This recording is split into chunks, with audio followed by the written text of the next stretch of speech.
je vous propose que nous reprenions le fil de notre exploration, deuxième partie de cette séquence sur le patrimoine, ces liens intimes entre espace public, l'art, les populations, les gens, les habitants. Toujours Thomas Malgras pour animer la suite de cette discussion avec deux nouvelles invitées que je vous laisse, Thomas, nous présenter. Mais oui, bien sûr. Merci Rebecca. Eh bien, re-bienvenue à tous et à toutes. On aura tout à l'heure le plaisir d'avoir une petite intervention de Christina Algara, qui est doctorante ici à Rouen et qui a la lourde tâche d'être finalement notre seule intervenante étrangère sur ces 2 jours de colloque sur la capitale européenne. C'est un peu un paradoxe, mais vous comprendrez bien qu'en cette période, c'était pas facile d'avoir des personnes qui acceptent de venir de l'étranger. Et Christina nous fera une petite intervention un peu décalée par rapport au thème de cette table, mais qui sera très intéressante. Mais d'abord, j'aimerais accueillir Fabienne Kemener. Est-ce qu'on a tout? Ouais, on n'a pas notre image. On va regarder ça. Donc Fabienne, copilote et agente de liaison de la NPU, l'Agence nationale de psychologie urbaine, psychanalyse urbaine, pardon, qu'on a eu le plaisir de découvrir mardi avec Laurent Petit, et puis également coordinatrice du SEA, le site d'exploration en architecture, au bout du plongeoir, fabrique d'art et de rencontres, et désordonnatrice des rendez-vous de la Cervelle, que l'on connaît bien ici à Rouen. Fabienne, tu vas nous raconter tout ce travail, mais peut-être avant, je crois que tu voulais réagir à tout ce qui a été dit ce matin autour du patrimoine. Oui, tout à fait, parce que j'avais un PowerPoint extrêmement bien construit, bien pensé, que j'avais articulé pendant des heures. Et en fait, tout ce qui s'est passé pendant 2 jours m'a bouleversée. Et donc, notamment ce matin, ce que je viens d'entendre avec l'intervention là, de Benoît Héliot, me donne envie de prendre mon PowerPoint en désordre.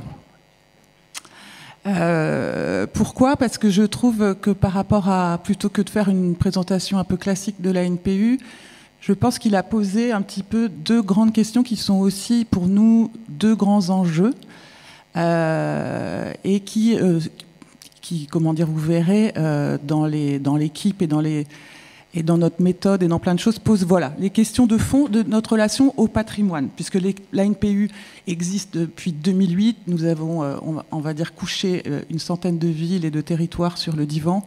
Donc pour pouvoir vous restituer tout ça, il faut bien faire un tri. Et donc allons dans le patrimoine peut-être par cette entrée-là. Puisque notamment il a posé la question... il a posé la question à travers la présentation de Lotz. Lotz qui, alors pour la petite anecdote, au rendez-vous de la Cervelle cette année, nous avons accueilli Nicolas Mémin. Nicolas Mémin qui est un architecte marcheur, c'est lui d'ailleurs qui a fondé le GR13 et qui se dit aussi urbaniste rigolo. Et quand on l'a fait venir au rendez-vous de la Cervelle, il est venu à Rouen, il est venu à Sotteville, et on l'a retrouvé en larmes. Alors, on était vraiment très très surpris. Il revenait du marché de Sotteville et on s'est aperçu qu'il était extrêmement ému par cette architecture. Touché, mais alors vraiment extrêmement touché. Alors on était un peu perturbés, on ne comprenait pas pourquoi. Et en fait, c'est un spécialiste de l'architecture du XXe. Et donc, il a vraiment eu une émotion. Voilà, cette architecture le touche. Et quand j'entendais Benoît Héliot ce matin, en même temps parler aussi de cette brutalité que cet architecte a pu aussi avoir avec la ville et avec son histoire, j'étais assez troublée. Et je me suis dit, avec la NPU, on est donc un collectif. Laurent Petit en est le fondateur, mais nous sommes 7 à 8 personnes aujourd'hui qui travaillons. Nous sommes... un mélange, on va dire, d'architectes, d'artistes et de chercheurs, eh bien, alors attendez, je vais vous montrer l'équipe. Nous posons quand même cette question de la comment dire, hop, alors, on était là. Voilà, on était là. Donc voilà, c'est une équipe, là, vous nous voyez justement dans un beau lieu de patrimoine. Au bout du plongeoir, où nous avons notre base, et nous sommes un mélange d'architectes et d'artistes, et nous avons aussi un ADN de théâtre de rue, d'art dans l'espace public en tout cas assez fort. Et donc, cette force de l'architecte est vraiment quelque chose que l'on questionne. On la questionne aussi dans vraiment notre méthode, c'est-à-dire comment est-ce qu'on va mettre les questions d'urbanisme, d'architecture en partage. Comment on va créer une démarche qui va aussi descendre l'architecte, l'homme fort, bâtisseur, constructeur, un peu de son piédestal. D'ailleurs, je vais vous lire une petite fable qui va je vous dis, il est en désordre, mon PowerPoint. Hein. Une petite fable qui va vous faire comprendre comment Charles Altorfer, qui est donc l'urbaniste enchanteur de l'ANPU, qui est quelque part un architecte défroqué, hein, puisqu'il s'est déformé à la psychanalyse urbaine, lui, voilà, il est en train d'écrire un traité d'urbanisme enchanteur actuellement. Et donc il dit, Maître Corbu, on a entendu tout à l'heure que Lotz était quand même un grand inspiré du Corbusier. Maître Corbu, sur un arbre perché, tenait dans son bec un zonage. Maître Zonard, par l'odeur alléchée, lui tint à peu près ce langage. « Et bonjour, monsieur du Corbu, que vous êtes ravi, que vous me semblez promu. Sans mentir, si votre zonage se rapporte à vos vitrages, vous êtes le phénix des poteaux de ces voix. » À ces mots, Maître Corbu ne se sent pas de joie. Et pour montrer sa belle voix, il ouvre un large bec, laisse tomber sa proie. Le zonard s'en saisit et dit « Mon bon monsieur, apprenez que tout flatteur vit aux dépens de celui qui l'écoute. Cette leçon vaut bien un zonage, sans doute. Le Corbu, honteux et confus, jura, mais un peu tard, qu'on ne l'y prendrait plus. » Abruti, répond Maître Corbu, puisque c'est tout un ouvrage, en fait, où Charles Altorfer, l'urbaniste enchanteur, dialogue avec ses pairs architectes, dialogue avec les grands architectes bâtisseurs et pose justement cette question de l'architecture aujourd'hui, comment elle se met beaucoup plus en dialogue et en partage. Et donc voilà, et en même temps, comment aussi cette architecture, quand on voit Nicolas Mesmin, qui est quand même quelqu'un d'une grande sensibilité, c'est aussi une architecture puissante, lui qui l'a trouvé profondément populaire. Il a énormément aimé cette très très grande place qui donnait la possibilité de plein d'usages, de plein de choses, ce poumon vert à côté. Donc voilà, rien n'est jamais simple, il n'y a pas de caricature dans les villes.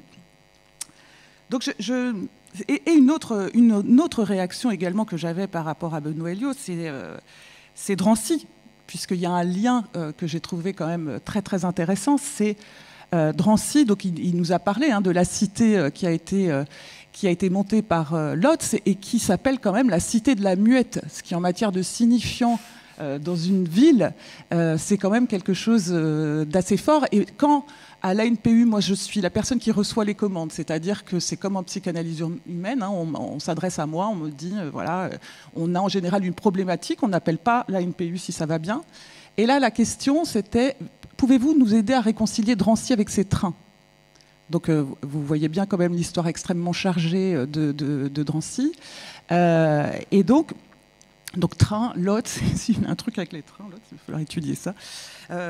Voilà. Mais en tout cas, ça vous montre comment, et là je vais peut-être rentrer de manière un peu plus classique pour vous expliquer notre méthode, ça vous montre un petit peu comment à la fois on va observer une ville dans son histoire, dans son architecture, dans le vécu et le ressenti de ses habitants. Et comment, à travers tout ça, ça va nous permettre aussi en travaillant et en brassant tout ça, qui est aussi chargé évidemment de beaucoup de symboles, de vocabulaire, de messages codés cachés dans les noms des rues ou dans les noms des places, ça va peut-être aussi permettre à la fois de révéler des choses enfouies, de se tracer et de se comprendre et peut-être de s'embarquer autour d'un récit commun et de se projeter un peu plus léger et libéré dans l'avenir. Voilà, c'est un petit peu, en gros, ce qu'on essaie de faire à l'ANPU. On dit souvent détecter les névroses urbaines, capter l'âme des villes et proposer des solutions thérapeutiques adéquates. Et j'avais une dernière réaction quand même, parce que je ne sais pas si Laurent Petit est là. Monsieur Petit, il est là. Je ne sais pas si vous avez vu, mais dans l'intervention de monsieur Héliot, il y avait Eugène Petit qui était ministre de la Reconstruction. Donc, je ne voudrais pas vous mettre la pression par rapport à votre institution ce soir, mais voilà, je crois qu'il y avait une perche tendue. C'était Raoul Dautry, le ministre de la Reconstruction. Ah non, il y avait un Petit. Il y avait Eugène Petit en dessous. Ah oui, t'as raison. Alors,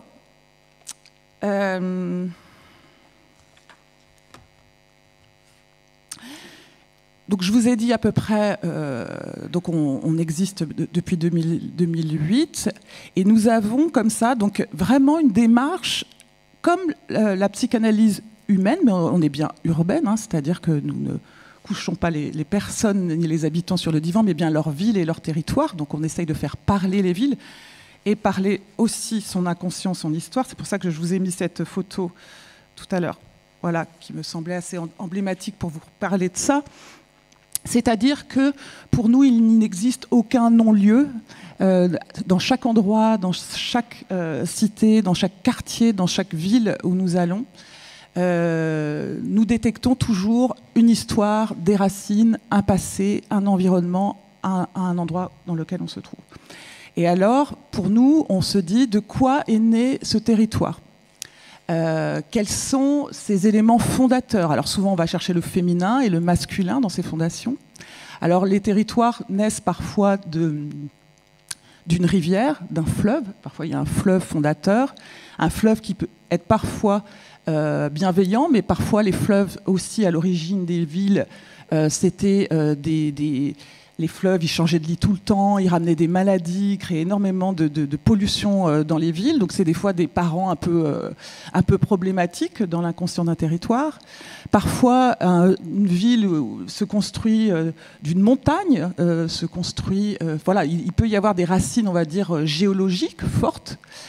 Parfois, il peut y avoir on va trouver des saints, par exemple, des personnages comme ça très forts. Parfois, ça va être des grands-mères bâtisseurs, donc ça c'est dans les grands-parents. Un grand-mère qui a vraiment posé des actes extrêmement forts sur une ville, qui a pris des grandes décisions et qui a tout d'un coup transformé totalement la physionomie d'une ville. Soit qui lui a donné une grande impulse, soit qui l'a bouleversée, mais en tout cas, il l'a bâti, et donc ça, ce sont aussi des parents qui peuvent être assez forts. Une ville se construit aussi avec un environnement familial, c'est-à-dire elle va avoir des sœurs fâchées, elle va se construire en opposition à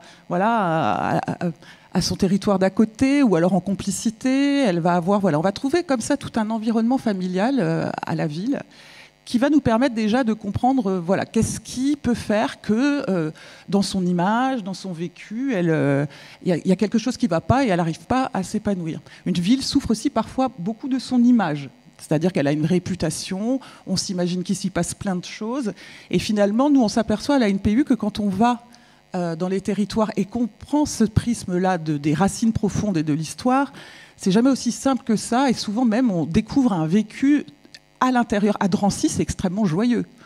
Il y a une ambiance... Enfin, voilà. Vous pensez bien que quand on parle de Drancy, on est presque attristé pour les habitants. Mais non, en fait, après, il y a une vitalité qui va bien. Il y a tout un pan de l'histoire qui a été traité là-bas. C'est-à-dire qu'ils ont vraiment cette cité de la Muette, ils en ont parlé, ils ont fait un musée pour régler ces questions au train, etc. Donc voilà, une ville peut avoir comme ça une image, et nous, ce qu'on essaye de faire avec notre méthode et notre travail, c'est d'aller au-delà de la carte postale d'une ville. Une ville a une image, et ensuite, derrière ça, qu'est-ce qui se cache? Et pour détecter tout ça, on se rend, donc avec notre équipe, sur le terrain, faire des enquêtes, voilà, donc là, vous avez une image d'enquête sous les yeux, où on va aller essayer d'écouter la ville. Alors, comment on l'écoute? On l'écoute à travers la parole de ses experts. Donc les experts étant très larges, c'est-à-dire qu'on va avoir des experts qui sont effectivement des historiens un peu académiques, mais on va aussi avoir des personnages singuliers, des figures locales, un rebouteux aussi bien qu'un journaliste, un élu à la retraite, souvent un élu à la retraite, parce que nous avons dans nos enquêtes besoin d'avoir des paroles qui sont dégagées d'images et de communication. On a besoin d'être dans une... Voilà, donc les élus à la retraite sont assez détendus en général pour se confier à nous. Nous ne citons pas nos sources, hein, nous sommes vraiment très sincères là-dessus. Et en tout cas, tout ça, voilà, donc ça c'est notre façon d'enquêter, et on fait aussi ce qu'on appelle des opérations divan. Alors je vais vous montrer, je vous ai dit que c'était dans le désordre, voilà. Des opérations divan. Et alors là, ce sont des moments, c'est un peu le temps visible de l'enquête de la NPU, c'est-à-dire qu'à un moment donné, Là, on est devant la façade de la Société française à Vierzon, qui est la première ville où nous nous sommes rendus.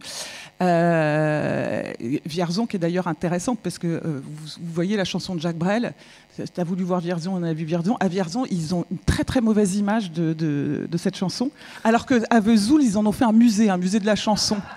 Alors pourquoi? Et alors du coup, quand on se penche sur l'histoire de cette ville, on se rend compte qu'il y a un hôtel de ville, une mairie, que tout est découpé, qu'il y a eu des chamailleries énormes à l'origine des fondations de la ville. Et avec Laurent, on s'était dit, mais en fait là c'est carrément une psychose, on ne va pas pouvoir leur dire. Enfin bref, c'était assez fou de voir dans l'histoire comment vraiment la construction de la ville, aussi la construction politique, avait créé quelque chose. Et les habitants avaient vraiment une très très mauvaise image de leur ville. Donc là, évidemment, notre travail, ça va être comment on va faire pour essayer de réconcilier les habitants avec leur ville et de voilà. Donc là, dans nos opérations divan, nous invitons les habitants à se coucher dans nos divans. Et là, on fait un questionnaire poétique. Si votre ville était un fruit ou un légume, qu'est-ce que ce serait? Si c'était un animal, si c'était... Et en faisant ça, eh bien déjà, on enclenche une discussion. Et en même temps, on a des renseignements extrêmement forts sur la représentation que les personnes ont de leur territoire. Et on détecte vraiment des pépites souvent parce que, par exemple, si on imagine la représentation géographique, dans une ville où on sent qu'il y a une morphologie qui n'est pas claire et qui est mal vécue, ça va être que des brocolis, des choses extrêmement fragmentées, des fruits et des légumes qui sont complètement découpés. Si on est dans une ville qui se sent bien, on va voir plein de pêche, on va avoir des bananes. Si on est dans une ville qui a une avenue comme Brest immense, là, on va avoir des poireaux gorgés d'eau, etc. Enfin, voilà. Donc, ça nous donne quand même des indications sur comment est-ce qu'on se représente son territoire et comment est-ce qu'on le vit.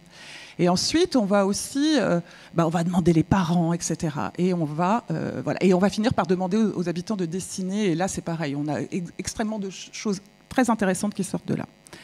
Tout ça, ensuite, c'est macéré, etc. Et là, il y a tout un travail de recherche historique qui se fait. Laurent est beaucoup porteur de ça, vous avez pu voir avec l'Europe. Et alors, comment est-ce qu'on fait un travail de recherche historique?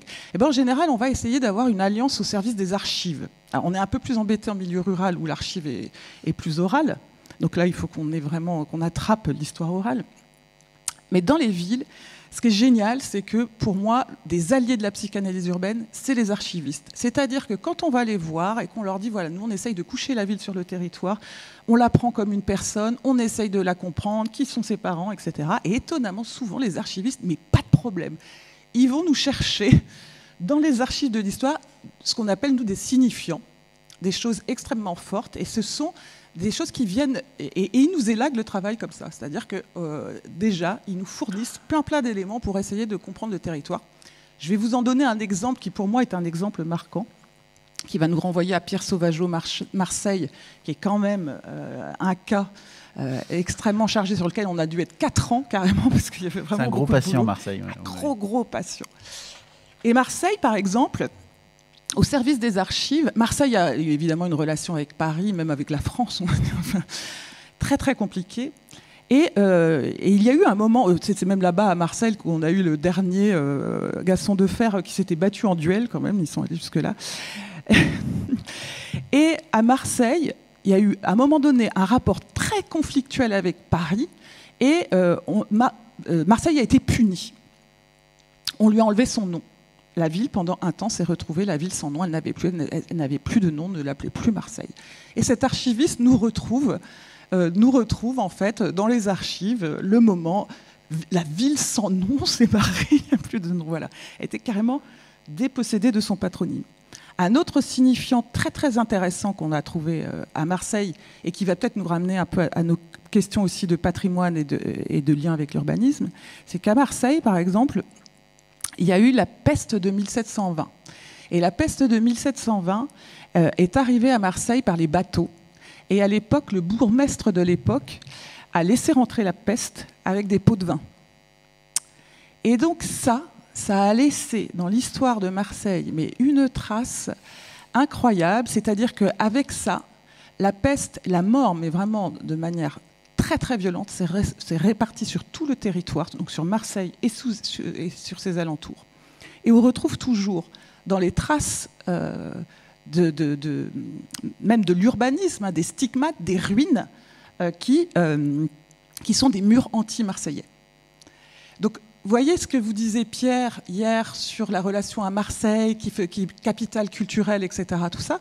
À Marseille, il y a eu un mal fou à embarquer le reste de la métropole, à tel point que nous, quand on était là-bas, on a appelé notre conférence le Grand Pas Marseille. Ce n'était pas le Grand Paris, c'était le Grand Pas Marseille. Une ville-centre qui n'arrive pas à s'affirmer comme tête de métropole et à embarquer toute une métropole parce qu'elle n'a pas réglé ses comptes avec son histoire et elle n'a pas réglé ses comptes avec les alentours et elle n'a pas réconcilié et elle n'a pas assumé cette partie de son histoire qui permet aujourd'hui aussi de s'affirmer en tant que tête de métropole.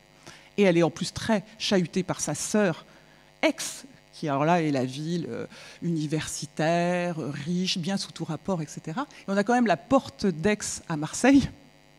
Et donc moi j'avais proposé, dans le cadre d'un projet, d'aller construire avec Olivier Grossetête, qui fait des grandes œuvres éphémères, de faire la porte de Marseille à Aix. Comme ça, on avait enfin 2 piliers de métropole réconciliés, et là on pouvait commencer à travailler.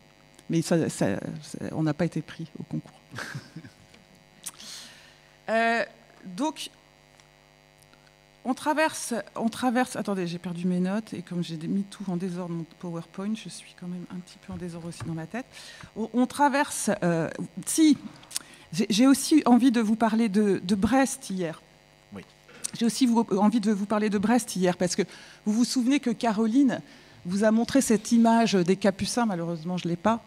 Et en vous montrant cette image des Capucins. C'est donc un patrimoine industriel extrêmement fort, un patrimoine cité interdite, donc vous voyez bien évidemment toute la charge aussi sur laquelle on venait travailler. Et on avait Recouvrance. Et Recouvrance porte vraiment bien son nom, puisque c'est une ville qui a été détruite à 90%, et ce sont vraiment les débris de la ville et les ruines de la ville qui se sont accumulés, sédimentés, et on construit ensuite des quartiers là-dessus. Donc, je veux dire, si à un moment donné, c'est pas discuté, c'est pas parlé et c'est pas réglé, forcément ça laisse quelque chose dans l'inconscient collectif, des choses comme ça. Et ce qui était intéressant pour nous aussi de voir dans ce cas de Brest, c'est que vous n'avez pas vu, Caroline l'a pas pointé, mais vous aviez, c'est dommage, je n'ai pas l'image là, vous aviez donc les Capucins et en bas vous aviez la petite rue de Saint-Malo, qui est une toute petite rue historique, absolument fabuleuse, merveilleuse, avec des petites, c'est vraiment les 10% là qui restent. Qui sont juste à côté des Capucins. Et dans cette rue, il y a une vitalité artistique, il y a des militants, il y a des gens qui ne lâchent pas, qui ont empêché que cette petite partie-là soit détruite. Et je trouvais ça intéressant de vous en parler parce que ça, c'est vraiment du patrimoine vivant, en fait. Et ça, c'est du patrimoine, je suis désolée, Lotz, il fait ce qu'il veut, il y aura tous les Lotz qu'on veut, ils ne passeront pas dessus parce que c'est vraiment un pilier qui reste et qui doit rester pour que aussi la ville qui se construit puisse aussi intégrer son passé, l'assumer. Et voilà. Et je vous dis ça aussi parce que je pense que c'est intéressant par rapport à ici et par rapport à la relation dont j'ai entendu parler hier entre Rouen et Le Havre. C'est que j'ai souvent des villes, quand on les rencontre, qui ont une relation au patrimoine un peu compliquée. Alors, il y en a une, je ne vais pas citer par secret professionnel, mais où j'avais un habitant qui m'avait, comme un verbatim, comme tu dis, j'aime beaucoup ce mot, qui nous avait dit oui, elle est belle, notre ville, oui, il y a un beau patrimoine, oui, il y a de la belle pierre, mais qu'est-ce qu'on a le Moyen-Âge sur le dos ? Mais tu vois, c'était vraiment un patrimoine, une ville fleurie.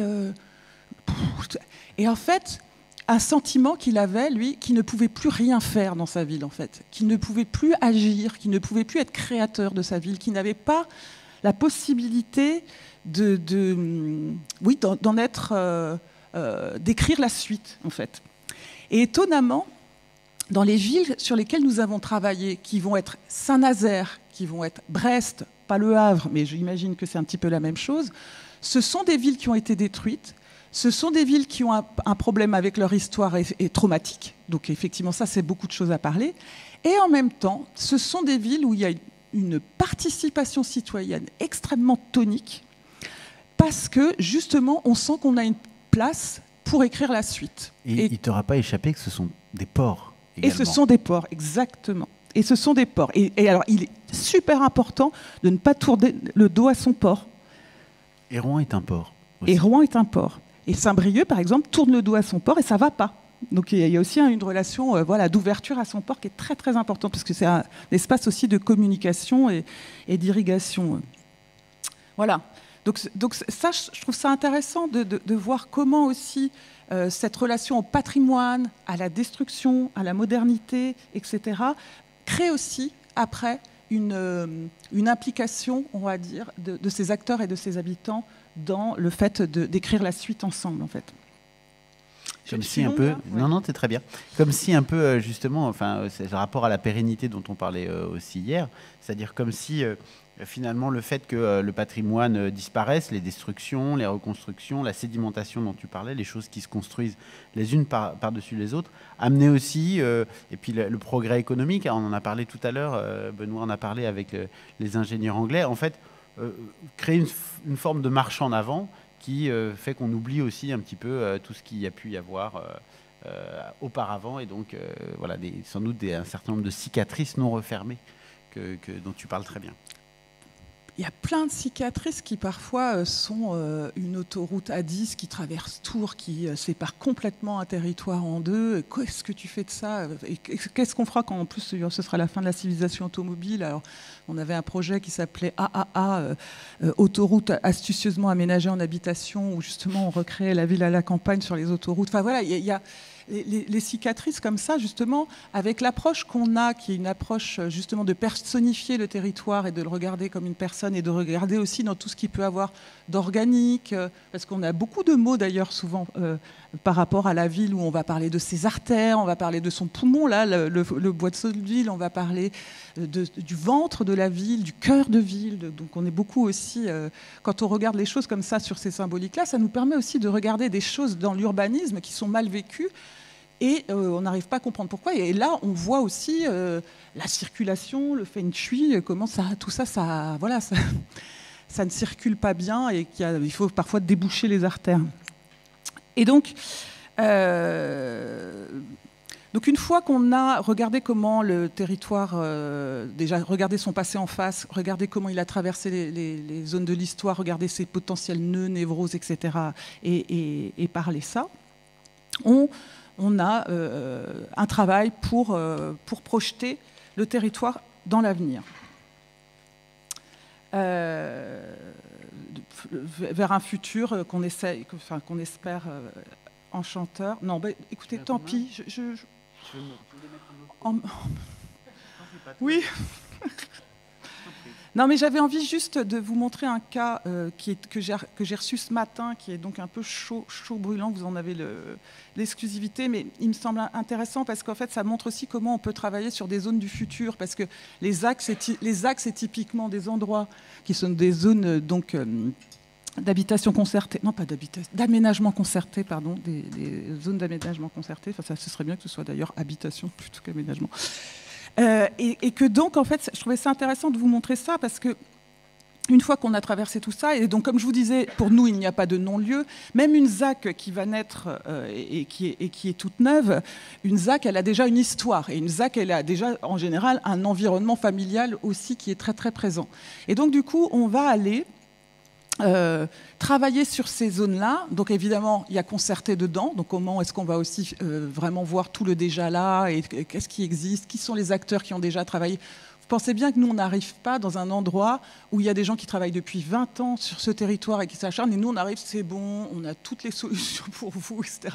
On a vraiment une méthode qui va être de questionner, interroger, rencontrer, comprendre avant de dire quoi que ce soit. Et ça, on prend le temps qu'il faut pour ça. Et aussi de vraiment tenir compte des acteurs qui sont là. Et je voulais vous montrer ça parce que justement, dans cette approche-là, on a donc voilà, donc là c'est Charles, notre urbaniste enchanteur, qui a donc résumé les couches du préconscient en jaune, du subconscient en rouge et de l'inconscient en bleu. Alors il faudra que vous veniez voir la restitution pour comprendre quelles sont toutes ces couches et sous-couches. Tout ça c'est remonté et ça fait un effet de serre, c'est-à-dire qu'on a créé avec Gonzague Lacombe et Laure Dufay une serre qui nous a permis, avec cette serre, de mettre sur des vitraux plein de symboles que vous comprendrez si vous venez, qui donc vous expliquent bien toute la charge historique et symbolique de Saint-Denis, Pierrefitte et Stains. C'est-à-dire que là, nous sommes sur une ZAC, sur 3 villes, Saint-Denis, Pierrefitte et Stains. Et donc nous essayons de, quelque part, unir 3 villes autour d'un projet commun. Et c'est pas gagné. Il y a de la chamaillerie dans le passé, donc il y a vraiment un travail intéressant à faire. Et donc dans ces 7 serres-là, nous avons créé un club des chercheurs. C'est-à-dire que nous avons créé un espace où nous allons mettre au travail ce que l'on appelle les experts dont je vous ai parlé tout à l'heure, historiens, chercheurs, urbanistes, architectes, mais aussi les experts d'usage, les habitants, le vendeur de journaux qui connaît le territoire depuis 20 ans, qui voit tout. Voilà. Donc ces personnes-là se retrouvent toutes sous cette serre, dans un club des chercheurs. Ils ont même un t-shirt, ils ont même une carte. Et donc, on met vraiment en place une méthodologie pour bien travailler et prendre très au sérieux, comme la personne parlait hier, et je trouvais ça très très bien, de prendre très très au sérieux leurs paroles et que ça fasse partie d'une recherche-action, que ça fasse partie de quelque chose qui ensuite vraiment sera présenté dans nos restitutions. Et là, et c'est ça donc là, vous voyez toutes les figures historiques, en fait, que tous les personnages fondateurs, Pierre de Gypse, le PDG, on a Denis le spirituel, Utopien, on a tous les personnages fondateurs qui créent donc cette Bat-Cloche, les Tustards, voilà, donc qui créent aussi un récit autour de tout ça. J'aime bien Mister Vacarme et Super Pavé, parce que c'est vraiment une ville où c'est la place de la bagnole est sérieusement à questionner. Et donc, et là, voilà, qu'est-ce que ça donne? Et ça donne aussi, à un moment donné, là, nous allons inaugurer début juillet 3 totems qui ont été créés par les plasticiens, qui sont 3 totems représentatifs des 3 villes, que nous allons vraiment installer dans la ZAC comme piliers fondateurs sur les 3 espaces, qui vont chacun raconter la singularité des espaces, c'est-à-dire qu'avant de réconcilier chaque territoire, il est important d'avoir d'abord reconnu sa singularité, sa personnalité et sa puissance, quelque part, en quoi il apporte quelque chose au monde, comme à l'Europe. Là. Et ensuite, une fois qu'on a inauguré ces 3 piliers-là, on va trouver un point central dans la ZAC, qui est donc, nous on l'appelle la borne des 3 puissances, parce que pour renarcissiser tout le monde, on dit à chacun que chacun est une puissance égale de l'autre, parce que Saint-Denis est une ville très forte et que voilà, donc on essaye de remettre les égaux chacun en égalité. Et donc là, à cet endroit-là, nous allons marquer un nombril quelque part, une borne des 3 puissances, qui sera par contre pérenne. Enfin, les piliers aussi seront pérennes. Mais voilà. Et ça nous permettra de donner un récit, de donner un ancrage, de donner un cœur à cette ZAC, qui ensuite sera, à travers des outils qu'on livrera derrière nous, possiblement raconté à la fois par les politiques, les acteurs, etc., du processus, puisque évidemment tous les ateliers que nous avons montés pour créer ces piliers ont été faits avec des jeunes, avec toutes les classes sociales, avec toutes les personnes acteurs du projet. Donc ça, c'est comment est-ce qu'on se projette vers le futur en ayant pris conscience de son passé et en ayant pris en compte la singularité de chacun et en ayant après trouvé un récit commun qui reste marqué par quelque chose qui laisse une trace aussi dans l'urbanisme et dans le paysage. Merci beaucoup Fabienne. Est-ce que tu voudrais bien, juste avant qu'on laisse la parole à Christina, prendre quelques minutes pour nous parler un peu des rencontres intermondiales, des nouvelles manières de faire en architecture. Vraiment, tu ne prends pas longtemps parce que sinon je me fâche. Mais par contre, je trouve que ce serait vraiment intéressant que tu en dises un mot, puisque c'est je crois, cet automne. Je ne vous ai pas parlé de tout ça, mais voilà. Je vous montre juste les images. Ça s'appelle de la morphocartographie. Et ça, c'est Villeurbanne, en fait, qui a d'ailleurs piqué la place à Brest. Oui, alors on ne va pas commenter le résultat. Mais, on avait quand même détecté dans le schéma de la ville, vous avez vu, il y a 2 jambes. Il y a un goldorak. Il y a la tête avec les yeux, un organe qui est l'hôtel de ville, dont je vous laisse imaginer quelle partie du corps c'est. Et donc, on avait détecté un goldorak. Oui, les rencontres intermondiales, voilà. de l'intermonde. Je vais essayer alors vraiment de faire là, le tu pitch fais vraiment très vite, le pitch le plus court de tous les temps. Ça, c'est quelque chose que j'organise donc aussi dans mon projet du site, le site d'exploration en architecture au bout du plongeoir. Je co-organise ça avec différents acteurs, d'ailleurs aussi des arts de la rue et de l'urbanisme et de l'aménagement, avec l'idée de se dire que qu'est-ce qui crée une grande chamaillerie dans la fabrique urbaine? C'est le fait qu'il y a beaucoup de monde qui agissent, qui ne se comprennent pas, qui ne se côtoient pas, qui ont des problèmes de langage, qui ont parfois des intentions communes mais qui ne savent pas se les raconter, qui ne savent pas travailler suffisamment justement ces interstices et ces intermondes. Et donc nous avions, il y a 2 ans, la première année travaillé sur notre langage avec une sémiologue, il y a 2 ans sur la thématique de la ruine. Et là, cette année, nous allons travailler sur les ambiances, avec l'idée à chaque fois d'avoir on a 7 thématiques et nous travaillons à la fois des questions extrêmement techniques avec l'ENSAB, le labo d'architecture de Nantes, on va pouvoir se questionner sur la matière, les matériaux, et aussi des questions, par exemple, très existentielles, philosophiques, la présence du sacré dans la ville, sacré ambiance sacrée, la présence voilà, du récit, plein de choses. Et donc voilà, à travers ces rencontres-là, en tout cas, nous essayons de vraiment travailler ces liens et en essayant à nouveau, comme on fait toujours, de ne pas être des ennemis, en tout cas de poser déjà le postulat qu'on a peut-être certainement on va travailler sur nos liens plutôt que sur nos antagonismes et nos chamailleries. Et c'est le 23 et le 24 septembre prochain. Merci beaucoup Fabienne. Merci.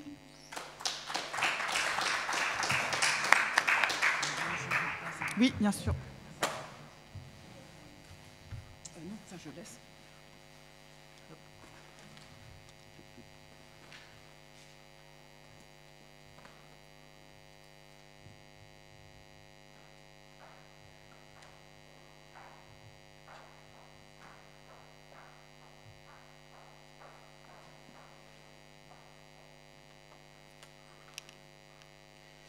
Alors, merci beaucoup Fabienne. Et puis on va passer la parole à Cristina Algara. Alors Cristina, tu es espagnole, tu es diplômée en architecture de l'École technique supérieure d'architecture de l'Université Polytechnique de Madrid. Tu as fait ensuite un post-master recherche à l'École nationale supérieure d'architecture de Paris à la Villette, notamment sur le thème des manifestations artistiques en milieu urbain. Et puis, depuis très peu, tu es doctorante attachée au laboratoire de recherche architecture, territoire et environnement de l'École nationale supérieure d'architecture de Normandie, donc qui est à Darnétal.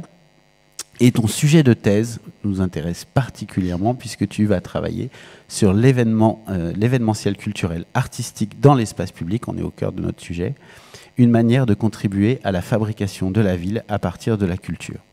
Tu es aussi enseignante, tu es fondatrice de l'agence d'architecture, urbanisme et société YAP Architecture, et tu coordonnes aussi en France un festival qui s'appelle Concentrico, qui est basé à Logroño en Espagne, et qu'on connaît bien ici à Rouen, puisque tu as participé avec les équipes de la métropole de Rouen à Forêt Monumentale, donc on connaît très bien ici, et qui avait donné lieu aussi à une installation, je m'en souviens, sur la place de l'église de Saint-Sever. On est très content de t'avoir avec nous sur ce colloque parce que, comme je le disais tout à l'heure, tu es la seule étrangère, malgré tous nos efforts, à avoir participé, la seule étrangère, l'autre européenne donc de ce colloque. Et on a discuté un peu, on a débriefé ensemble hier soir de cette première journée qui était, Rebecca nous l'a rappelé tout à l'heure, extrêmement riche hier. Et finalement, tu es la seule à pouvoir avoir un regard extérieur et non français sur notre propre perception de l'espace public. Parce qu'on en a débattu ensemble énormément hier, encore ce matin, et finalement, peut-être toi seul peux nous apporter un regard véritablement extérieur. Donc j'avais envie peut-être de commencer par ça. Et en rebondissant sur cette phrase de Pierre Sauvageau hier, qui était finalement, quand on prépare une capitale européenne de la culture, on se demande qu'est-ce que l'Europe va faire pour nous, quel message elle va porter sur notre territoire, mais finalement le plus important dans un dossier de candidature, c'est quel message nous, on va transmettre à l'Europe, et on est très préoccupé par ça, et peut-être que toi tu as un début de réponse. Merci beaucoup de m'avoir invitée. Je suis très contente parce que ça va m'aider vachement à la rédaction de ma thèse. En effet, je suis la seule étrangère et j'avais préparé un PowerPoint un peu ciblé un peu sur les travaux de ma thèse, comment j'avais trouvé des hypothèses, comment l'ancrage au territoire, qu'est-ce que je voulais prouver et tout. Et finalement, après nos discussions d'hier, j'ai un peu tout changé. J'ai pas pu le faire en désordre, on va dire. Je suis un peu plus, rangée dans ma tête. Du moindre, j'essaye. mais voilà, je vais vous présenter un peu, plutôt que de vous montrer ma thèse, je vais vous montrer pourquoi j'en suis là. Ça va raconter un peu ma vie. Je suis désolée, je me crois suffisamment importante pour vous la raconter. Et c'est surtout parce que ça va vous permettre, comme disait Thomas, quelle est la vision qu'on donne, ou quelle est la vision, cette espèce d'aperçu que nous-mêmes on a sur l'espace public et comment c'est construit ensemble en fait. Et du coup, je pense que c'est important de raconter d'où je viens, comment j'en suis arrivée là, et puis la thèse, c'est pas aussi important que ça, finalement. Et donc, comme je vous disais, ça m'a un peu interrogé les interventions d'hier et surtout la question de Pierre Sauvageau sur le fait de qu'est-ce qu'on va transmettre à l'Europe. Et moi, j'étais assise sur ces gradins, je me disais, vous savez énormément des choses à dire. Enfin, pourquoi vous ne trouvez pas les messages? C'est quand même, je suis étrangère et je ne vois que des choses, des manières différentes, des approches différentes. Comment vous n'allez pas trouver des choses à dire? Et donc, je vais commencer par raconter la vie de ma grand-mère. Pourquoi? Parce que c'est très important par rapport à mon lien à l'espace public. Dans l'image que vous voyez, il y a des grands-mères qui sont assises sur le devant chez elles. Il faut dire que je suis née à 2000 km d'ici. L'été commence en février et finit en novembre avec une chaleur insupportable. Les constructions l'architecture, on va dire, vernaculaire, fait d'épaisseur à peu près, les murs font d'épaisseur 60 cm et pendant la journée, on est avec tout fermé, portes, stores, différentes protections au soleil, on est tous enfermés à l'intérieur et ensuite, vers 22h, on sort tous dans la rue. Et on est tous, on ouvre tout parce qu'il faut laisser passer l'air et réfléchir ces murs qui ont pris la chaleur. Du coup, c'est à ces moments-là en fait qu'il y a des échanges qui se créent. Oui, c'est à 22h, à 23h, à 1h du matin, à 2h du matin. Et c'est ces rapports même à l'architecture et même à la météo. Je suis consciente que je parle beaucoup de la météo. Je suis sudiste. Je vous ai vu hier tenir devant les spectacles sous la pluie. Je peux vous dire que chez nous, la seule menace de la météo annule tous les spectacles, mais même les marchés, genre les baissons indispensables, c'est annulé. Donc vous voir hier tenir vraiment devant les spectacles, je me suis dit, mais en fait, il y a rien que à ces rapports, même si ça peut faire un peu de cliché, même ces rapports à la météo, même ces rapports à l'architecture, ça fait aussi une construction du commun, de l'espace public totalement différente.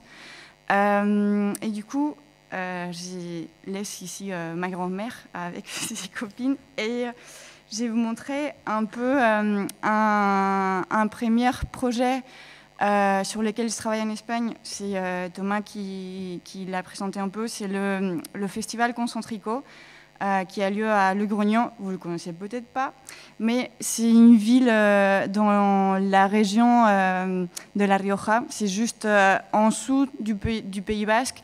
C'est la région où il y a les vins les plus célèbres en Espagne. Je vous dis rien de plus, je vais vous montrer juste la vidéo pour que vous imaginez à quoi ça ressemble et ensuite je vais vous donner un peu plus de détails. Il y a le son? On va voir. Peut-être il y a le son.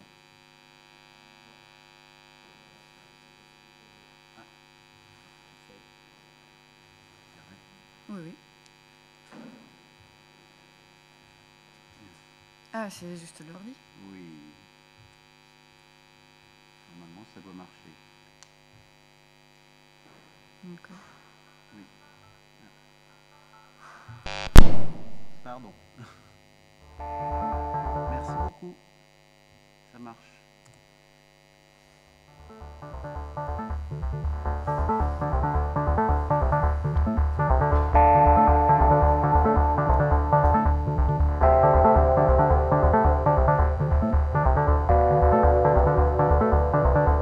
In this moment, a sense of revelation. My soul was bound, my future. It was stolen, but I found it. I found my intuition, my purpose only written in your story. Something's coming up for me. Yes, something's coming up for me. Let it rise. Let it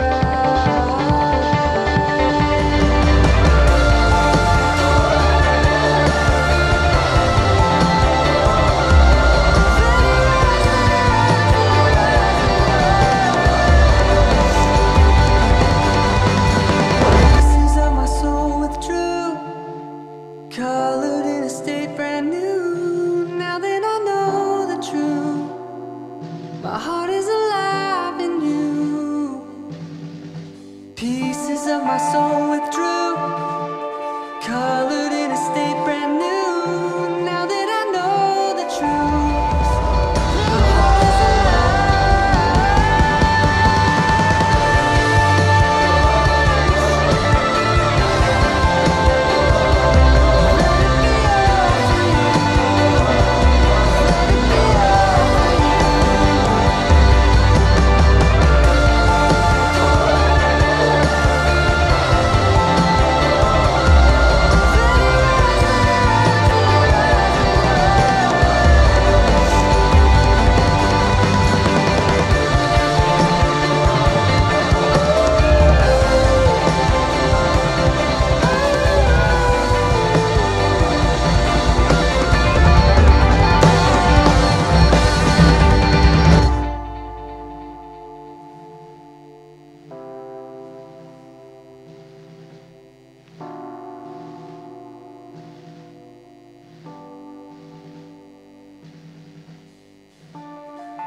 Donc voilà, c'est un peu la vidéo qui résume l'édition 5. Donc il y a 2 ans, cette année on est en train de préparer l'édition 7. D'ailleurs, je suis très fâchée, quand on parlait hier du réseau in situ, je me suis dit, mais il n'y a pas des Espagnols quand même, on est juste des voisins de l'autre côté du Pyrénées. C'est un festival, comme je disais, on invite une douzaine, une quinzaine d'artistes, designers, architectes à interpréter des espaces de la ville. Et en fait, c'est totalement une initiative citoyenne, c'est-à-dire on a commencé entre architectes à réfléchir à cette ville qui peut un peu représenter d'autres villes en France, dans le sens où il s'agit d'un centre-ville qui est un peu abandonné, qui maintenant ne sert qu'à la consommation touristique. Et en plus, tous les gens sont partis vivre dans les nouvelles ZAC. Et du coup, les centres historiques, tout le périmètre est planté des parkings, des zones de parking, parce qu'on vient juste pour consommer dans les centres historiques et ensuite on prend la bagnole et on se casse habiter en banlieue. Et donc, on avait un peu envie de construire quelque chose de gratuit qui changeait un peu les regards ou qui, en tout cas, questionnaient, parce que le centre historique, le patrimoine du centre historique avait une valeur, et que petit à petit, on était en train de perdre un peu des vues cette valeur patrimoniale. Et en fait, comme on savait que les institutions locales n'étaient pas, on va dire, très partantes sur ces projets-là, on s'est tourné vers nos partenaires européens. Et donc, on a frappé à la porte de l'Institut Goethe, de l'Institut français, de l'Institut polonais, de l'Institut tchèque, de l'Institut roumain, de l'Institut... Après, ils ne s'appellent pas tous Institut, ils s'appellent Centre culturel, mais bon, c'est un peu l'entité culturelle qui représente un pays européen en Espagne. Donc, on est allé frapper la porte de tout le monde pour dire: est-ce que vous voudriez inviter quelqu'un, un penseur de la ville, pour le venir faire une installation, une interprétation de notre espace public? Et donc, avec cette sensibilité et cette manière de voir l'espace public, je ne sais pas, en Finlande, s'est retrouvé dans une ville sudiste, comme disait, où l'été dure entre février et novembre. Et donc, je vais vous montrer un peu quelques images de ces interprétations, et vous allez voir tout de suite un peu ces mêmes sentiments que je racontais tout à l'heure quand j'étais assise hier, et que je voyais totalement ces manières différentes de voir l'espace public, et cette manière différente de construire le commun, et à commencer par le Portugal. Alors ça, c'est une installation des phares 021.3. Ils sont juste créés ce qu'ils s'appelle une feuille en bois qui était posée sur une église, qui est un peu un pastiche de différents styles. Et du coup, ils sont trouvés que la manière d'intervenir dans cet espace public, c'était de cacher l'église. Vous pouvez s'imaginer, moi qui ai une culture un peu héritière, je dirais, de Franco, où il y avait le plus important, c'était famille, église et patrie. Tout d'un coup, que quelqu'un s'est dit: ah non, mais on va cacher votre église, ce que ça peut représenter. Et donc, on y va, on cache l'église. Et puis, dans ces festivals, j'ai aussi mis cette image parce que en fait, on sait jamais ce qui va se passer avec les manifestations. Je ne sais pas si je les appellerais artistiques, mais en tout cas, on ne sait pas ce qui va se passer avec les interventions. Et donc, les gens, ils s'approprient, et tout d'un coup, il y a quelqu'un qui nous appelle, qui nous dit: je vois bien que dans cette installation, on peut faire une scène. Donc, est-ce qu'on peut faire un concert? Donc, cette feuille qui avait été conçue par des Portugais qui trouvaient extrêmement moche l'église pastiche, qui a en plus fait une étape du chemin de Saint-Jacques, et tout d'un coup, se retrouve à être une scène pour un concert de musique. Et comme on se demande chaque année, les emplacements pour les installations sont différents ou pas. Parce que dans cette espèce de réflexion de comment faire, de vraiment amener d'autres regards par rapport à l'espace public, on s'est dit, si on invitait quelqu'un d'autre avec une autre manière de voir l'espace public, là, c'était une équipe espagnole. Et vous allez voir qu'ils ont trouvé que le plus important de la place, c'était l'aménagement, c'est-à-dire comment créer un aménagement qui permettait l'échange. Ça, c'est une place qui a historiquement a toujours accueilli un marché. Et puis le marché est parti parce que, comme je vous disais, les centres historiques, il est un peu abandonné, et que maintenant, on va tous faire nos courses en banlieue, en voiture. Ils ont voulu retrouver cette espèce d'usage où il y avait des échanges. Et du coup, ils ont construit une table, mais une énorme table qui s'appelle 1000 pattes, et qui en plus peut être reconfigurée avec un système assez basique. On soulève juste la planche des bois, on bouge les espèces de pattes et on vient juste bouger un peu la table. Et pendant les 5 jours, 6 jours qui durent le festival, les gens sont venus faire des graffitis, bah oui, bien évidemment. Ils sont venus prendre un pot, déjeuner, puisque, comme je disais, pour nous, l'espace public, on passe énormément de temps, et il y a un rapport au fait d'être tout le temps dans la rue qui est très important. Et c'est pour ça que pour ces Espagnols, le plus important, c'était même pas, on va dire, la construction de cette place, mais plus ce qui représentait en termes d'échanges sociaux. Et là, c'est une autre installation. Cette fois-ci, c'est d'une équipe venue de Roumanie, donc soutenue par l'Institut culturel de la Roumanie. Et là, on va dire aussi qu'on a en même temps des interprétations de l'espace public, de ce qui veut dire vivre en société, qui viennent de l'Europe et qui s'implantent dans l'espace public en Espagne, mais on a aussi des gens qui essayent de comprendre comme nous on vit en Espagne. Et du coup, ils se sont trouvés dans la continuité de l'installation précédente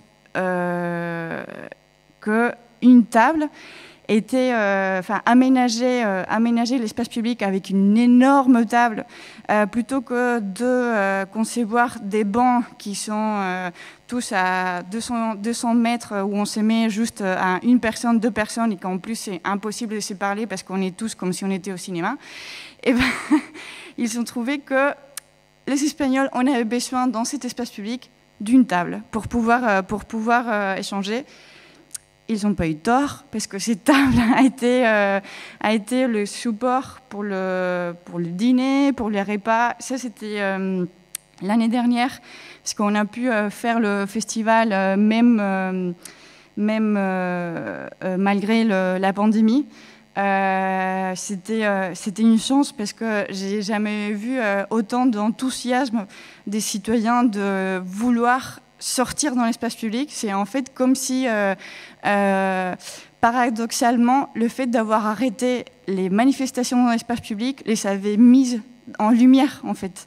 C'était tout d'un coup, on s'est rendu compte qu'il fallait soigner l'espace public, il fallait s'y intéresser, et c'était quand même assez difficile à régler au niveau Covid. Mais d'avoir des centaines de gens qui venaient pour fêter l'espace public. Et là, c'est encore, on va dire, ici, c'est un conflit culturel et quasi diplomatique, je dirais.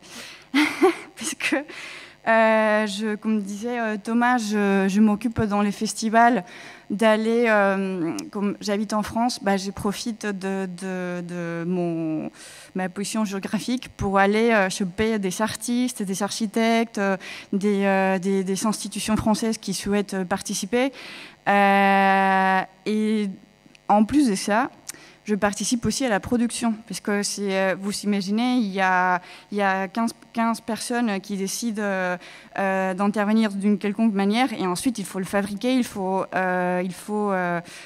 penser à comment ça va fonctionner dans l'espace public, bref. Et là, pourquoi je dis que c'est un conflit quasi diplomatique? Parce qu'un jour, je reçois un appel d'un collègue qui participe aussi à l'organisation, disant: Christina, est-ce que tu penses qu'en France, on peut acheter 300 mètres carrés de bois brûlé? Bah oui, bien sûr, je pense. Je suis allée chercher un peu partout. Je dis, mais pourquoi faire? Et il m'explique, il y a un Allemand qui est soutenu par l'Institut Goethe qui va construire une croix. Je dis, mais une croix, mais tu sais, on va être juste... Tu imagines, je suis baptisée, si ma grand-mère lève la tête, tu peux pas... Parce que c'était une énorme croix noire devant la cathédrale de la ville, étape principale dans ces chemins de Saint-Jacques, et un Allemand qui ose construire une croix noire, et en plus qu'il y a dans sa déclaration un peu quand il expliquait son œuvre, il nous expliquait qu'en fait ces croix représentaient le chemin un peu de Jésus-Christ et pour aller vers le calvaire. Et je dis, mais franchement, c'est juste, on va aller tous en tôle. Enfin, vous imaginez bien de construire, enfin, je ne sais pas si vous vous rendez compte, mais avec éducation catho, totalement dans des écoles où on nous apprend la religion catholique et tout, et ben, faire une installation comme ça et oser faire ça, et ben, c'est pas anodin. Mais on l'a fait, ça s'est bien passé. Je suis toujours pas invitée gentiment à aller en tôle, donc tout va bien. Et puis encore d'autres installations. Cette fois-ci, ça vient du Mexique, pour vous montrer que même en partageant la langue maternelle, ça ne veut pas dire pour autant qu'on ait les mêmes cultures. Et pareil, une interprétation totalement inattendue d'un architecte mexicain, parce qu'en plus d'intervenir dans les centres de la ville, on intervient aussi dans un vignoble. Je vous l'avais dit, c'est la région des vins en Espagne. Et donc on a aussi un site pour installer des je dirais de micro-architecture éphémère, et aussi comme une manière de dire le patrimoine, ce n'est pas que le bâti, le patrimoine c'est aussi les ensembles paysagers, les patrimoines c'est aussi ces constructions communes. Donc je voulais vous montrer un peu... Et je pense que c'est la dernière installation. Là, c'est un Finlandais qui avait jamais mis un pied en Espagne et qui nous envoie ses premières esquisses de projet et il nous dit « Moi, je veux faire une cabane dans la forêt. » Ouais, cabane dans la forêt, l'Espagne. Grosso modo, pays où il fait chaud, un peu désertique, tu sais, la forêt, c'est pas ce qu'on a de plus. En plus, c'est pas, comment dire, tu vas pas trouver des masses végétales absolument incroyables comme vers chez toi. Il me dit, c'est pas grave, je vais faire quand même, je vais vous trouver l'endroit. Donc, il a trouvé l'endroit dans l'espace public, c'était entouré des palmiers. Et ça ressemblait pas du tout à son idée de cabane dans la forêt, mais on voit bien un peu cette espèce de décalage, d'interpréter, enfin, de venir avec la sensibilité de notre propre culture et l'installer dans d'autres pays. Et là, j'arrive, peut-être que vous connaissez, c'est grâce au festival Concentrico qu'on a rencontré les équipes de la métropole de Rouen, parce qu'ils étaient en pleine organisation de la forêt monumentale et ils nous ont écrit juste comme ça pour nous dire c'est chouette ce que vous faites. Ouais, pourquoi vous venez pas? Donc du coup, on a invité les équipes de la métropole à visiter le festival. Dans la vidéo que je vous ai montrée tout à l'heure, il y avait, je ne sais pas si vous l'avez remarqué, mais il y avait des Rouennais un peu plus ou moins célèbres qui s'est caché. Et suite à cette invitation, ils nous ont proposé de participer à la forêt monumentale. Mais on leur a dit, mais nous, vous savez, notre rapport à la nature et à la forêt, sait pas, enfin, on sait rien en fait de la forêt, la nature. C'est pas, enfin, franchement, nous, on est spécialisés dans les milieux urbains, dans l'espace public, vraiment en ville. Et donc, on leur a proposé d'organiser un concours international qui visait une installation à Sens-Vert, juste devant l'église de Sens-Vert à Rouen. L'équipe qui a gagné était espagnole. C'était pas du tout téléphoné, c'était pas du tout voulu, mais en fait ils sont essayés, ou ils sont, enfin, réussi, moi je trouve, avec cette sensibilité un peu, comme je vous disais, de la culture espagnole, d'apporter quelque chose à l'espace public rouennais. Et ils ont créé cette installation forêt qui reprenait un peu une sorte d'abstraction de ce qui représentait pour eux la forêt. Donc vous pouvez voir l'image que les Espagnols ont de la forêt. Et tout ça pourquoi? Tout ça pour venir à ma thèse et expliquer comment je suis arrivée là et pourquoi je suis invitée même. Du coup, je vais juste vous donner quelques idées de là où je suis en train de travailler.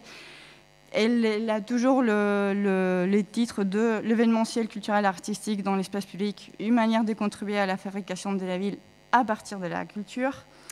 Et en fait, je traite surtout ces changements qui est en train de s'opérer un peu, parce qu'on est passé des villes un peu sur les modèles économiques industriels. Ensuite, on a tenté le modèle créatif et culturel.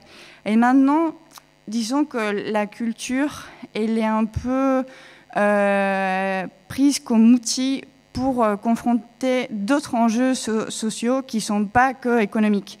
Et donc, je cible surtout les candidatures au label Capitale européenne de la culture dans sa démarche de construction et pas a posteriori. Pourquoi? Parce que ce qui m'intéresse le plus, c'est pas ce qu'ils ont réussi à faire. Ce qui m'intéresse le plus, c'est comment ils se projettent dans le futur. Et l'espèce d'ambition qu'ils projettent dans l'avenir. Et je vais juste terminer, parce que sinon Thomas va me tuer. Non, vas-y. C'est un peu... Et là... J'ai préparé, j'ai juste lire. C'est pour répondre, enfin, je ne sais pas si c'est pour répondre à quel est le message qu'on transmet à l'Europe avec une candidature. Eh bien, je réponds comme ça. Je ne sais pas ce que vous allez vouloir transmettre à l'Europe comme message, mais je peux vous dire ce qui ressent cette vache espagnole que je suis, rien qu'en l'observation minutieuse pendant des jours de colloque. Un territoire qui est capable de remplir des gradins à la scie horrible pour donner la parole à professionnels, des étudiants, artistes et même des étrangers devant un mur en parpaing brut, avec l'objectif d'imaginer la ville de demain et le commun de demain. Un territoire qui reste devant la représentation d'une compagnie d'art de la rue malgré la violence de l'orage.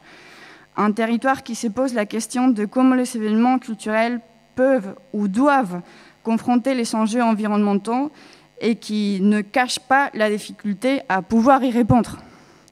Des projets artistiques aussi qui n'utilisent pas, qui n'incitent pas à pousser les portes des institutions et quitter leurs murs blancs épurés et s'installer dans l'espace commun, conscient de pouvoir des créations et prêt à assumer l'abandon du régime de l'art pour l'art et à encourager celui de « on s'en fout de l'œuvre ».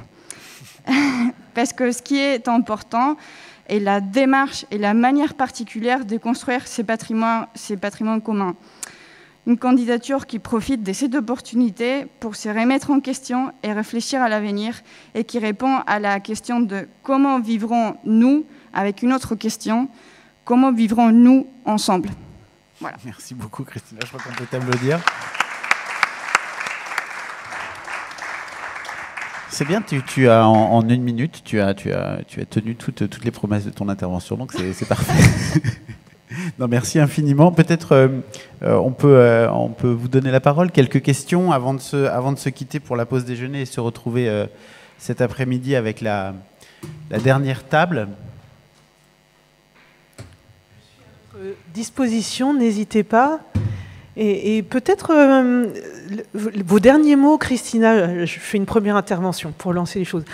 Ça m'a interpellée parce que d'un coup, en parlant de créatifs culturels, j'ai repensé aux thèses de Richard Floridal, l'auteur, sur les créatifs culturels et qui viennent se réapproprier la ville, qui peut être un piège aussi de renfermer la ville dans des stéréotypes, dans un type de public. Et j'ai l'impression qu'il y a quelque chose d'extrêmement intéressant, c'est de basculer de cette notion d'espace public, comme vous l'avez fait, à la notion de commun, parce que les publics, ça peut segmenter. Et on a vu aussi hier que c'était difficile de réunir autour d'approches, comment on touche à la fois l'habitant d'un beau quartier de la rive droite, au quartier de Haut de Rouen, etc., à des communs, et qui peut permettre de changer la perspective sur plus ce qui nous réunit que de réunir une diversité qui n'est pas forcément atteignable. Donc merci pour ça, voilà, ça m'a interpellée. Vos questions, remarques.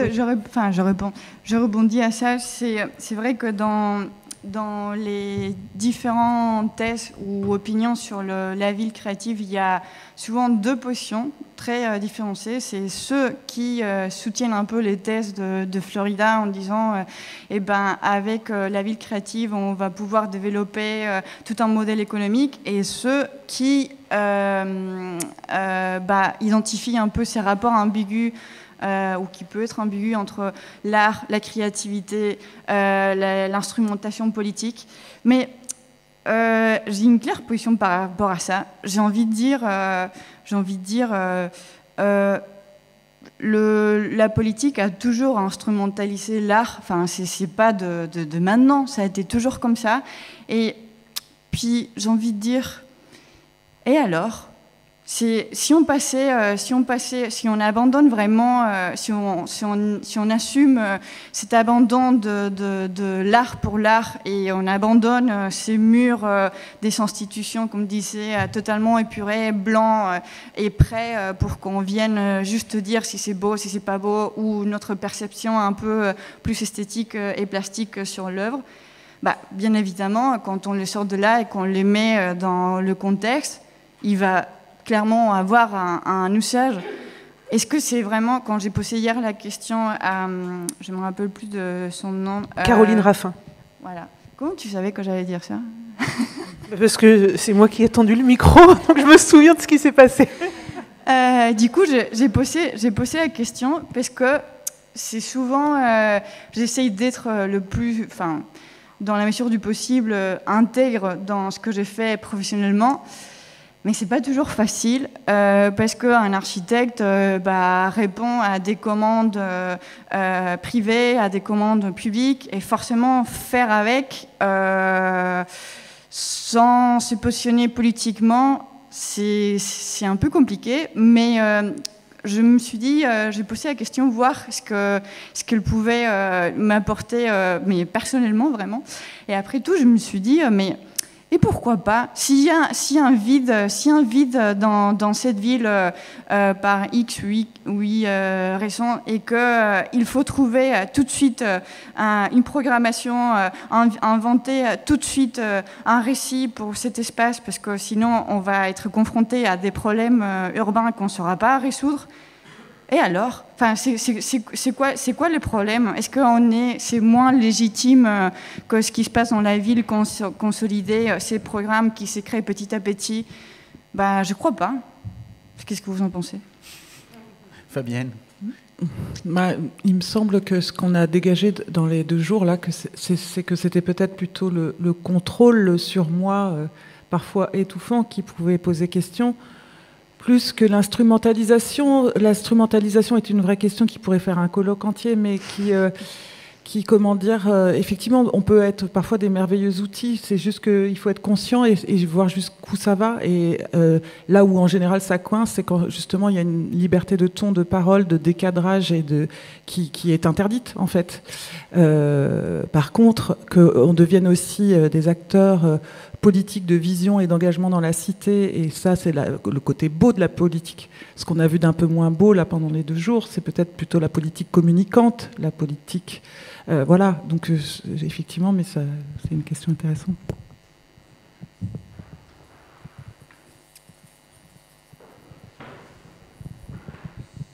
Merci. Juste une petite intervention en attendant que quelques questions éventuellement émergent.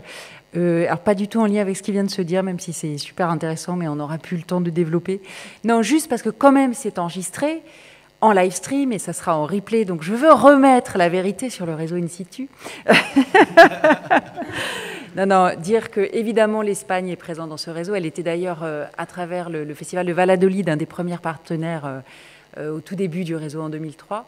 Quand le réseau était plutôt situé à l'ouest de l'Europe, maintenant il s'est élargi ce réseau-là. Alors évidemment, il y a énormément d'initiatives très intéressantes. D'ailleurs, Concentrico et fait un appel et un lien très fort évidemment. On peut vous appeler alors. Comment ? On peut vous appeler alors. Alors, après, il faudra voir ça avec le chef de file et toute l'équipe et tout le réseau, évidemment, parce qu'on entame un nouveau projet. Mais bien sûr que toutes les passerelles qu'on peut trouver sont intéressantes quand il s'agit de l'espace public. Et donc, aujourd'hui, c'est le festival Fira Tárrega qui est dans le nouveau projet. Mais si vous avez lu la petite plaquette hier, évidemment, c'est les anciens partenaires. Donc, on a une période où l'Espagne est sortie un peu du réseau, c'est vrai. Non, voilà, je voulais juste dire ça. L'honneur est sauf. L'honneur est doublement sauf, parce qu'en plus, moi, j'aimerais bien inviter une passerelle entre les rencontres intermondiales et le site d'exploration en architecture et urbanisme, parce que parfois, je rajoute un petit « us » qui fait un saut, et le saut pour remplir le « si », c'est pratique. Et donc, j'aimerais bien proposer qu'on puisse se rencontrer peut-être à travers... voilà. Vous voyez que je suis très contente de venir ici. Oui, bonjour. Quand on parle... Oui, pardon. Maud Baccarat, je travaille au service patrimoine de la métropole. Et c'est pour revenir au mot patrimoine, parce que donc il y a de très beaux projets et beaucoup d'analyses qui ont pu être faites sur effectivement le côté terreau, sédiments et tout ça. Mais ma question, c'est le rapport au temps. Parce que pareil, quand on parle de psychanalyse, souvent c'est du temps long, mais quelques années à mener sa psychanalyse.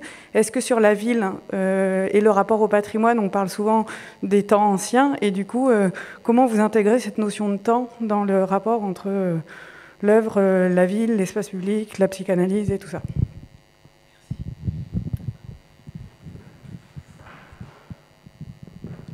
Comme on a pu voir, le rapport au temps est totalement différent selon les villes et selon leur histoire, leur ancienneté. Quand on travaille sur une ZAC, forcément, on est sur un temps, on est plutôt sur un embryon de projet et un futur, mais qui existe pour nous quand même à travers le temps, et ne serait-ce que son histoire, comme je disais. Sur une ville qui s'est construite sur un temps long, ça nous demande encore plus de temps, justement, pour essayer de bien comprendre cette histoire et de plonger dans ses racines et dans ses fondations pour essayer de la comprendre. Donc l'idée étant quand on va après proposer des choses à la ville, d'avoir au maximum essayé de cerner tout ça. Mais seulement, on ne va pas pouvoir dérouler tout le fil de l'histoire. C'est pour ça que je vous disais que le rapport, justement, avec le service des patrimoines, avec les archives, avec les experts qu'on va pouvoir rencontrer, vont être intéressants parce qu'ils vont permettre aussi de nous donner une lecture et un regard un peu avec nos lunettes à nous, qu'on s'est mis tout seul, de psychanalyste urbain, et donc de pouvoir essayer de prendre en compte ce temps avec déjà quelque chose un regard partagé. Voilà.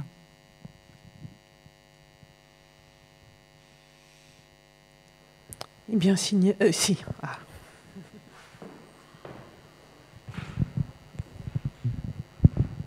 Moi, c'est une question pour Christina et peut-être plus sur l'après-festival. Et parce que hier, on parlait de l'œuvre de Camille et de comment est-ce que les gens s'y sont habitués. Et puis ce matin aussi sur la modification des parcours dans la ville à Sotteville. Est-ce que là, parce qu'il y avait, dans les images qu'on voit, il y a presque une appropriation du quotidien des œuvres et qui deviennent un lieu de vie, un lieu de rencontre, et qui du coup peuvent modifier l'usage de la ville par ses habitants. Et donc, est-ce qu'il s'est posé la question, là aussi, que les œuvres restent, ou est-ce qu'une fois qu'elles s'en vont, est-ce que vous avez pu observer que ça a peut-être modifié les usages de la ville au-delà de l'œuvre, en fait? Est-ce que ces endroits-là, une fois que l'œuvre n'y est plus, continuent à être ces lieux de vie? Alors, je l'avais préparée celle-là. En fait, dans le festival, on a essayé, parce qu'on se pose souvent la question de est-ce qu'il faut que ça soit pérenne ou pas, parce que il y a quand même dans comment dire, le fait de pérennité détourne toujours le regard, et que quand ce l'est pas, ben c'est comme si ça s'historicise. J'arrive pas. Ouais, merci. Désolée. Quand je vous avais dit que je parlais comme une bâche espagnole. Ça se banalise, mais néanmoins, parce que quand vous me posez cette question, il y a eu aussi d'autres questions, et surtout questions citoyennes. On est en train de réfléchir à une stratégie pour les pérenniser. Et comment on va faire? C'est pas juste les pérenniser, on va dire, pour qu'elles restent comme ça. On a proposé à la mairie, qui ne nous soutenait pas au départ, je rappelle, il y a certaines installations qui n'avaient pas comme but d'être un aménagement ou de mobilier, mais qui se sont avérées très facilement en mobilier, aménagement urbain. Et donc, on a proposé à la mairie, pourquoi vous ne les achetez pas? Plutôt que de mettre une scène horrible, métallique, un truc juste épouvantable, achetez une belle feuille en bois que vous allez pouvoir reconstruire et reconstruire à l'infini, que vous pouvez poncer, revernir. C'est quand même beaucoup mieux. Donc, c'est une manière pour nous de pérenniser. En fait, c'était... Il y a quelqu'un qui a conçu cette installation avec juste une sensibilité de son pays et ce que cet espace public représentait en Espagne. Ensuite, l'installation est mise en place. Tout d'un coup, il y a un concert qui se prépare et tout d'un coup, on voit qu'en fait, l'espace public, cet espace public, sert très très bien comme scène et sert... l'aménagement qui a été mis en place sert très très très bien comme cette installation mobilier. Monsieur le maire, pourquoi vous n'achetez pas? On vous a donné déjà, on sait que ça fonctionne, donc ça c'est une stratégie. Ensuite, il y a eu, je ne vous ai pas montré, mais il y a l'école d'architecture Normandie qui a fait une installation aussi dans le parc de l'Èbre. L'Èbre, c'est le fleuve qui traverse la ville. Et en fait, contrairement à ce qui peut se faire en France, en Espagne, on a tendance à tourner les dos au fleuve. Parce que pendant... En France aussi. Oui, mais là-bas, c'est tout le temps. Parce que, puisqu'il ne nous servait pas à grand-chose, parce qu'il n'y avait pas des transports de rien du tout, et qu'une fois que la bagnole était apparue, on pouvait plutôt voyager plutôt en bagnole que dans le fleuve. Tous les développements urbains s'est construit dos au fleuve. Et donc, les élèves de l'école, quand on les invitait, ils nous ont demandé mais est-ce qu'on ne pourrait pas... C'est très bien votre centre historique, chemin de Saint-Jacques, toutes vos cathédrales, cloches et tout ça. Mais nous, ce qu'on veut, c'est la nature. Et donc, votre parc qui est sur les rives de l'Èbre nous semble très bien. Donc, est-ce qu'on peut faire une installation là-bas ? Donc, grosse angoisse, comment on va faire? Nous, qu'on ne sait pas comment ça se fait et tout. Est-ce que la mairie va accepter qu'on installe quelque chose? Eh bien, ils ont juste construit une sorte d'abri, en fait, sur un parc qui n'était pas du tout... comment dire? Les gens, ils s'y vont jamais, parce que la ville s'est développée dans l'autre sens. Donc, il est à peine entretenu, à peine aménagé. Et pas seulement, ils ont construit ça avec cet esprit je dirais, totalement, pas déconnecté, mais en tout cas différent de ce que nous, on peut faire dans un parc. Ils se sont dit, on va proposer d'activités. Quoi? Vous allez proposer d'activités dans un parc où il ne se passe rien? Ça ne marchera jamais? Eh bien, croyez-moi, pendant 5 jours. J'ai jamais vu autant de gens dans ces parcs. Et puis, les citoyens ont demandé à que l'installation reste. Donc, on va peut-être, et je vous dévoile, arriver à convaincre le maire pour qu'il achète l'installation des élèves de l'école de Rouen. Wow. Merci Christine. Avec un fleuve d'ailleurs ici qui est quand même connecté, puisqu'il reste quand même avec sa fonction de transport commercial, il est juste très très large, et donc du coup il crée entre les deux rives quand même, d'où cette idée de pont et cette force de ce projet autour du pont, puisque c'est surtout sa grandeur en fait, là. C'est pas tourner le dos ici en fait. Eh bien, merci à vous deux, mesdames, pour ces échanges. Merci à Thomas pour l'animation. Thomas Malgras, je me permets de donner 2 rendez-vous, enfin de donner un rendez-vous et d'en rappeler un autre. Le Festival de Logroño, c'est du 2 au 5 septembre 2021. Donc voilà, vous serez vaccinés avec vos passes sanitaires et vous pourrez descendre jusqu'en Espagne. Et puis ensuite, on file à la métropole de Rennes du 23-24 septembre à Rennes pour le RIM, rencontre intermondiale de l'architecture. Et puis le dernier rendez-vous, on se retrouve à 14h pour parler des arts urbains, faire écosystème. On se retrouve en salle ici dans les Gradins à 13h50 pour démarrer vraiment à 14h avec toutes les personnes qui nous suivent en ligne. Bon appétit, à tout à l'heure. Je peux m'excuser d'ailleurs auprès d'elle parce que je crois que c'est le PowerPoint le plus bordélique que j'ai jamais fait. Donc pour les gens qui ont eu ça à leur écran, je pense que vraiment, je suis désolée pour eux.